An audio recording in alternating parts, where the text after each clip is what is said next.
Hi guys, good morning. কেমন আছো তোমরা সবাই? Welcome back to the channel. Welcome তোমাদের একটা নতুন ভিডিওতে। ভাজা পোড়া তেল মশলা অনেক তো খাওয়া হলো, চলো আজকে থেকে একটুখানি হেলদি কিছু খাবার চেষ্টা করি। আচ্ছা, বিষয়টা যদি এমন হয় খাবারটা হেলদি হওয়ার সাথে সাথে টেস্টিও হবে, তাহলে কিন্তু মন্দ হয় না। চলো তাহলে আজকের রেসিপি স্টার্ট করা যাক। আমার মতো তোমাদের বাড়িতেও হয়তো এই সমস্যাটা হয় যে ব্রেকফাস্টে কী খাবো কিছুতেই বুঝে উঠতে পারি না। প্রতিদিন নিত্য নতুন কী ব্রেকফাস্ট খাওয়া যায় সেটাই মাথায় আসে না। তাই আজকের রেসিপিটা হতে চলেছে একটা হেলদি ব্রেকফাস্ট। একদম ঘরোয়া উপকরণ দিয়েই আজকে বানাবো টমেটো ধোসা। তবে এখানে ধোসা ব্যাটারের তেমন কোনো ঝামেলা নেই, কোনো ফার্মেন্টেশনেরও ব্যাপার নেই। নর্মালি বাড়িতে যে চালের ভাত খেয়ে থাকি সেই চাল 1.5 কাপ মতো 1 ঘন্টা আগে ভিজিয়ে রেখেছিলাম। একটা মিক্সিং জার নিয়ে নিয়েছি, তার মধ্যে দিয়েছি মাঝারি সাইজের 2টো টমেটো, 2 পিস কাঁচা লঙ্কা দিয়েছি, আর একটুখানি আদা দিয়েছি। পরিমাণ মতো নুন দিলাম, দিচ্ছি একটুখানি চিলি ফ্লেক্স। তোমরা এখানে রেড চিলি পাউডার দিতে পারো, যেহেতু আমি রেড চিলি পাউডার ইউজ করি না তাই আমি চিলি ফ্লেক্স ইউজ করলাম। খুব ভালোভাবে এটাকে একদম ব্লেন্ড করে নিয়েছি, একদম কিন্তু স্মুথ ব্লেন্ড করতে হবে। এটাকে এবার সাইডে সরিয়ে রাখি। এবার যে চালটা আমি ভিজিয়ে রেখেছিলাম এটা অলরেডি অনেকটাই নরম হয়ে গেছে, এটাকে এবার মিক্সিতে দিয়ে খুব ভালোভাবে পিষে নেব। তবে একটা বিষয়, এখানে চালটাকে কিন্তু একদম ফাইন পেস্ট করতে হবে, দানা দানা থাকা চলবে না। দেখো চালটা আমি এখানে একদম স্মুথভাবে অল্প একটু জল অ্যাড করে কিন্তু ভালোভাবে চালটা মিক্সিতে ঘুরিয়ে নিয়েছি। এবার এটা টমেটোর যে পেস্টটা ছিল সেটার মধ্যে ঢেলে দিলাম। চালের পরিমাণটা যেহেতু এখানে 1.5 কাপ, তাই সুজি দিচ্ছি এখানে 1/2 কাপ মতো। থেকে দিচ্ছি একটুখানি জিরে আর দিচ্ছি ব্ল্যাক পেপার পাউডার। এর সাথে দিয়ে দিচ্ছি বেশ কিছুটা ধনেপাতা কুচি।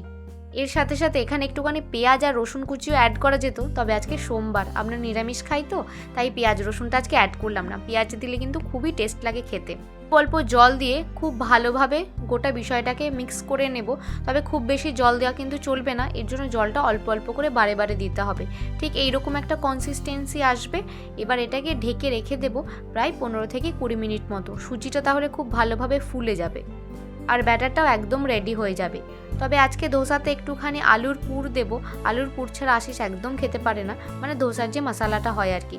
কড়াইতে একটুখানি সর্ষের তেল দিয়ে সর্ষে ফোড়ন দিয়েছি। কারি পাতার এখানে প্রচণ্ড অভাব, তাই কারি পাতা দিইনি। ফোড়নে সর্ষের সাথে দিয়েছি বিউলির ডাল, যেটাকে বলা হয় উড়দ ডাল, তার সাথে অরলের ডাল ফোড়নে দিয়েছি।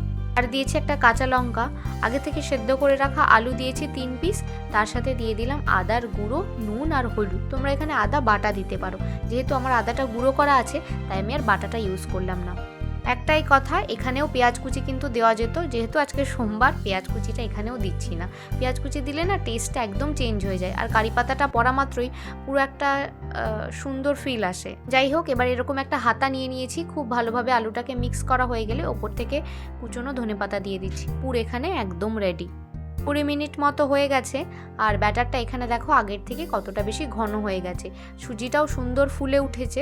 ব্যাটার আমাদের এখানে একদম রেডি। তবে আরেকটু জলের প্রয়োজন, আরেকটু জল দিয়ে খুব ভালোভাবে মিক্স করে নেব। ঠিক এই রকম ধরনের একটা কনসিস্টেন্সি কিন্তু আমাদের দরকার, একটু ওয়াটারি কনসিস্টেন্সি এটা হবে। নর্মাল ধোসার যে ব্যাটার হয় সেটার থেকে একটু বেশি পাতলা হবে এটা।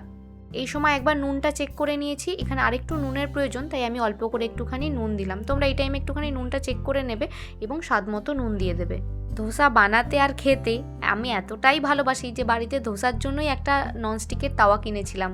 এখানে আমার ননস্টিকের তাওয়া নেই, তাই লোহার যে তাওয়াটা আছে সেটাকে প্রথমে খুব ভালো করে গরম করে নিয়েছি। তারপরে ওপর থেকে বেশ খানিকটা সাদা তেল দিয়ে গ্যাসের ফ্লেমটা একদম লো করে একটা টিস্যু পেপার দিয়ে খুব হালকা হাতে কিন্তু মুছে নিয়েছি। তাওয়াটা যেহেতু খুব গরম হয়ে আছে, খুব সাবধানে এটাকে মুছে নিতে হবে। এরপর আস্তে আস্তে একটুখানি জল ছিটিয়ে তাওয়াটাকে, মানে তাওয়ার যে টেম্পারেচারটা সেটাকে একটুখানি কমিয়ে নিতে হবে।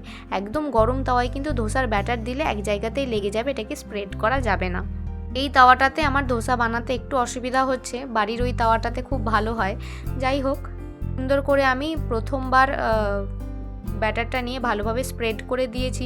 যেই ওপরটা এরকম ড্রাই হয়ে যাবে না, ওপর থেকে 1 টেবিল স্পুন মতো সাদা তেল দিয়ে দেবে। যেটা ভয় পেয়েছিলাম সেটাই হলো, এটা ওঠাতে আমার একটু সমস্যা হয়েছে। মাঝখানটা কিছু হয়নি, কিন্তু চারপাশ থেকে একটুখানি লেগে গেছিলো। যাই হোক, তবে অসুবিধা হচ্ছে না, তৈরি করা যাবে এটাতে। প্রথম ধোসা আমার এখানে রেডি হয়ে গেছে। আর প্রত্যেকবার ধোসা হওয়ার পর না একবার করে যে টিস্যুটা নিয়েছো, তেল লাগানো যে টিস্যুটা রয়েছে, সেটা দিয়ে একবার করে ক্লিন করে নেবে।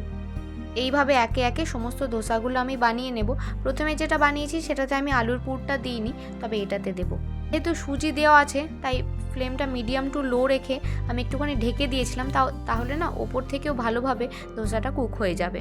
চারপাশটা আমি একটুখানি ছাড়িয়ে নিচ্ছি। এরপর অ্যাড করব আলুর পুরটা। 2 চামচ মতো আমি এখানে আলুর পুর নিয়েছি। সুন্দর করে লম্বালম্বিভাবে একটুখানি স্প্রেড করে দেবো। তোমরা না চাইলে এটাতে বেশি করে লঙ্কা কুচি দিতে পারো। আশিস তো লঙ্কা কুচিটা খুব একটা খেতে পারে না, তাই আমি লঙ্কা কুচি দিয়ে নিই, গোটা লঙ্কা দিয়েছি। দুপাশ থেকে ফোল্ড করে দেবো, ব্যাস। প্রথম ধোসা কিন্তু আমাদের এখানে একদম রেডি। এবার না একদম পাতলা করে একটা ধোসা বানাবো, আলুর পুর ছাড়া পেপার ধোসা। দেখি ক্রিস্পি হয় কি না।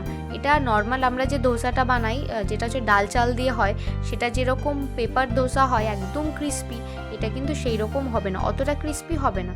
মোটামুটি একটু ক্রিস্পি হবে, তবে সেই ধোসাটার মতো ক্রিস্পি হবে না। আগের একটা ভিডিওতে যখন আমি বাড়িতে গেছিলাম তোমাদের সাথে ধোসার রেসিপি শেয়ার করেছিলাম, তবে যদি সময় সুযোগ হয় এবার বাড়ি গিয়ে আরেকবার শেয়ার করব। যেহেতু টমেটো ধোসা তাই সাথে একটুখানি টমেটোর চাটনি নিয়েছি। ধোসা আমাদের এখানে একদম রেডি।